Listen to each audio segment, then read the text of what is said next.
नमस्कार, recipes bye जय मध्ये आपलं स्वागत आहे। आज आपण करणार आहोत नाचणीच्या पिठाचं आंबील आणि नाचणीचीच गुळ घालून खीर। खीर म्हणण्यापेक्षा आपण नाचणीचंच गोड असं पण म्हणू शकतो। पहिले आपण आंबील करूया। त्यासाठी मी इथे अर्धी वाटी, आपल्या तुमच्या कुठल्याही घरच्या वाटीने मोजून घ्या, अर्धी वाटी नाचणीचं पीठ घेतलंय। ते अशा चमच्याने म्हणजे टीस्पूननी 4 टीस्पून आहे। आता या पिठाची आपण थोडं थोडं पाणी घालून पेस्ट करून घेऊया। हे बघा, थोडं थोडं पाणी घालून अशी पेस्ट करून घेतली आहे। यात गुठळ्या होऊ देऊ नये आणि अर्धी वाटी पिठाला आपल्याला अर्धी वाटीच पाणी लागलंय। इथे कढईत आपण ठेवली आहे, त्यात 1 टीस्पून तूप घालूया। तूप तापलंय, त्यात थोडंसं जिरं घालूया।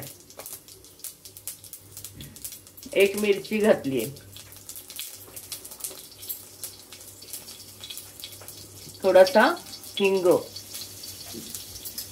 आणि 2 वाट्या पाणी, अंदाजे अर्धा चमचा मीठ। कमी वाटलं तर आपण वरूनही घालू शकतो। आता पाण्याला उकळी आली आहे, आपण हे पीठ पुन्हा तळापासून ढवळून घ्यायचंय आणि या पाण्यात आपण हे कालवलेलं पीठ घालूया हळूहळू।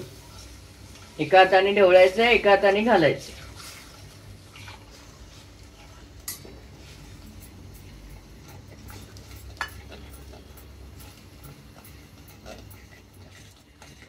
हे पीठ ओतल्यावर सुद्धा आपल्याला सतत ढवळायचंय आणि हे बघा, लगेच 2 मिनिटात हे पीठ शिजतं। दिसतोय रंग बदललेला? याचा रंग बदलतो, छान दिसतं ते तकतकीत। थोडंसं आपण उकळूया आणि मग गॅस बंद करूया। आता मी गॅस बंद केलाय। आता जर तुम्हाला एकदम थंडगार आंबील खायची असेल, म्हणजे प्यायची असेल, तर तुम्ही हे पीठ थंड करा पूर्ण। कोमट चालणार असेल तर आत्ताच ह्यात ताक घालून प्यायला तरी छान लागतं। आपापल्या आवडीप्रमाणे प्यावी आणि थंड झाली की खूप घट्ट होतं हे मिश्रण, म्हणून तुम्हाला हवं असेल थंड करून पिणार असाल तर मग याच्यात थोडं 2 वाट्यांच्या ऐवजी 2.5 वाट्या पाणी घाला। इथे मी ताक करून ठेवले, आपापल्या आवडीप्रमाणे ताक मिसळून प्यायचे। आता सध्या गॅस बंद आहे आपला। तर आपल्याला हवं तितकं आपण ताक घालावं, फार आंबट ताक असू नये आणि फार गोडही नाही, किंवा मग आपापल्या आवडीप्रमाणे आंबटसर आवडत असेल तर आंबट ताक घातलं तरी चालेल। आपली नाचणीची आंबील तयार आहे। नाचणीचं गोड किंवा खीर करण्यासाठी मी इथे 2 वाट्या पाणी उकळत ठेवलंय। अर्धी वाटी पीठ पाण्यात कालवून घेतलंय, हे बघा। आणि आता हे आपण मगात सारखंच पाण्यात घालूया।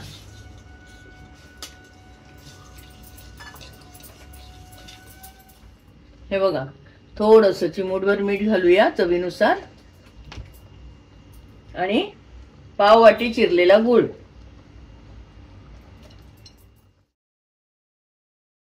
आपल्या आवडीनुसार गूळ किंवा साखर घालावी।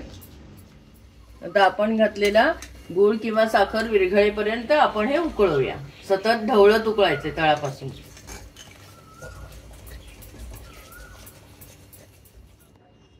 हे बघा, छान विरघळलंय। गूळ आपण घातलाय तो छान विरघळलाय। आता मगाच सारखंच सांगते, जर तुम्हाला गरम प्यायचे असेल तर तुम्ही यात दूध घालून एखादी उकळीही काढू शकता, किंवा आता गॅस बंद करून दूध मिसळून घेतलं तरी चालेल, किंवा पूर्ण थंड करून दूध मिसळून घातलं तरी चालेल। आता गॅस बंदच आहे आणि मी यात दूध घालते। साधारण वाटीभर दूध घालूया आपण।